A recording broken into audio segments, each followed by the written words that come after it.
Hi y'all, how y'all doing? How is your week going on right now? I hope you're having an amazing week. And I have like two things to talk about. No, three things to talk about.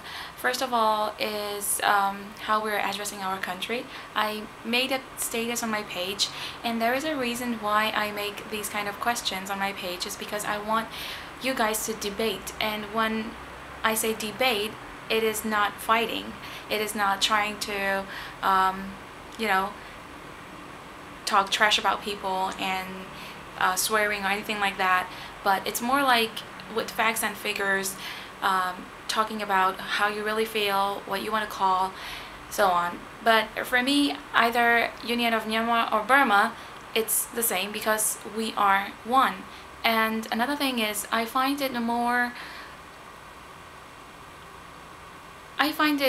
really love the name Burma because 80% of the people know where it is. Some of the retarded people, which are 20%, don't know what is Burma. Sorry. But, like when I say Myanmar, people don't really get it. But when I say Burma, people like immediately get it, past history and so on and so on. But as much as I love the old name, I feel that when we call Myanmar and on our passports it's written Union of Myanmar, it makes all our ethnic groups as one. Like you and I both know that the majority of the country has Burmese ethnic, right? So when you call Burma, it feels like it's just representing one ethnic. No, it shouldn't be that way. I don't feel it that way.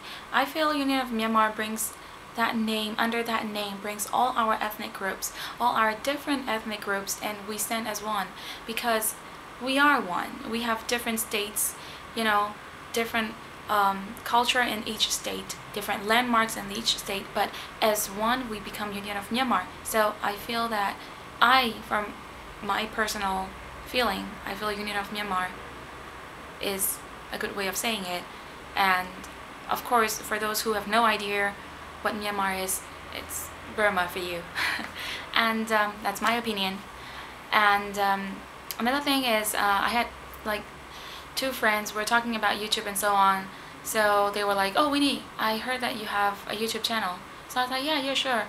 And the girl wanted to check out my channel. So I was giving my channel name, and my other friend was like, "Oh, I think you're gonna talk in Burmese." I said, "No, I talk in English."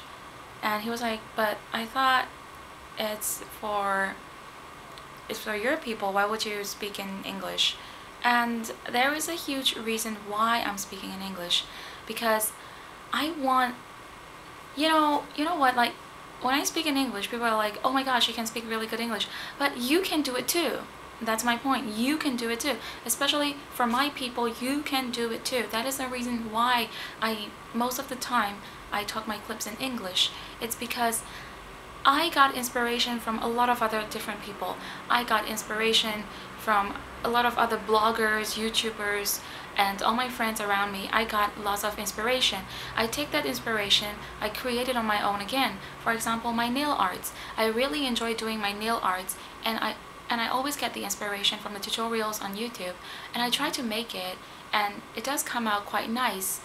Like, it's an inspiration. So you hearing me speaking in English, and if I can do it, you can do it. That is what I want to bring out, because lots of you have come to me and said, "How could you speak such good English?"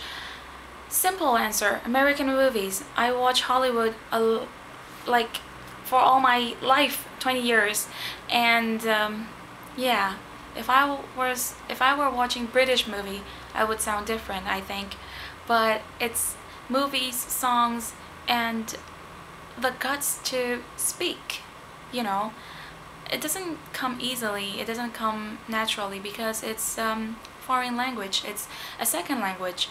So since it's not your mother tongue, you have to practice, and you must talk. That's a reason why I speak in English on my channel. And another one is I got a very sad news.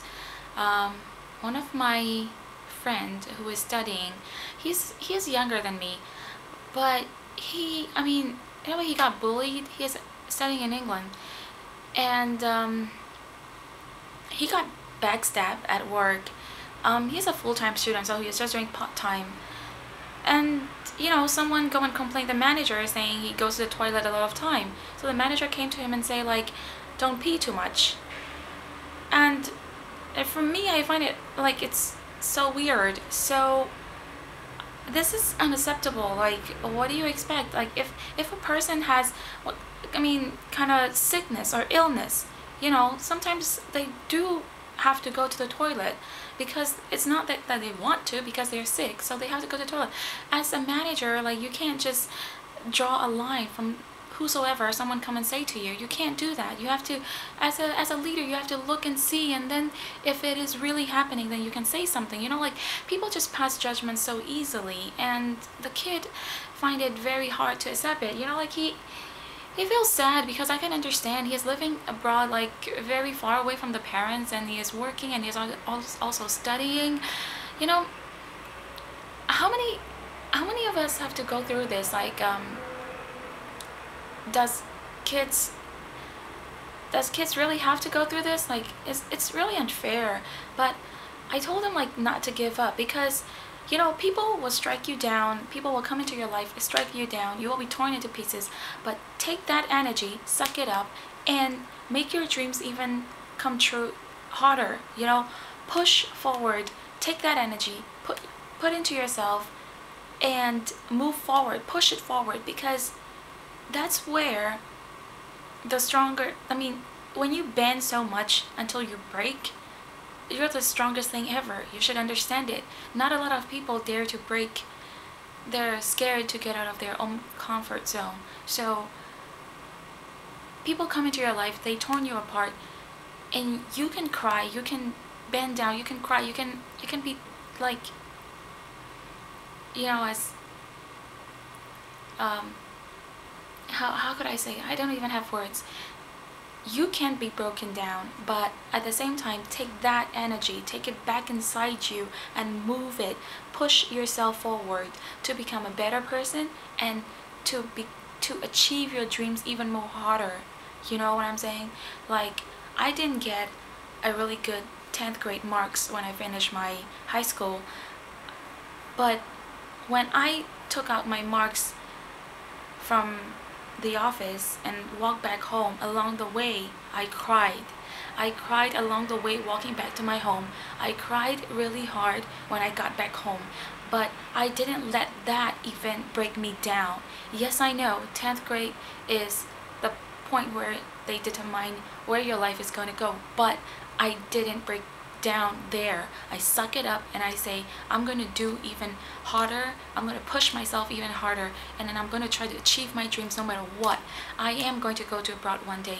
I am going to get a job one day there, and I'm going to earn my living. That is what I have put myself into, and that is how I have pushed forward myself. And I am always doing that, and I'm always going through the same thing ever again and again. But I let it break at that time, but I don't let it break forever. So no matter how hard that you're going through today, remember, tomorrow is going to be a better day, and live up your dreams no matter what. Whosoever says that you can't do it, live up your dreams, and good luck to you all. Love you guys. Bye.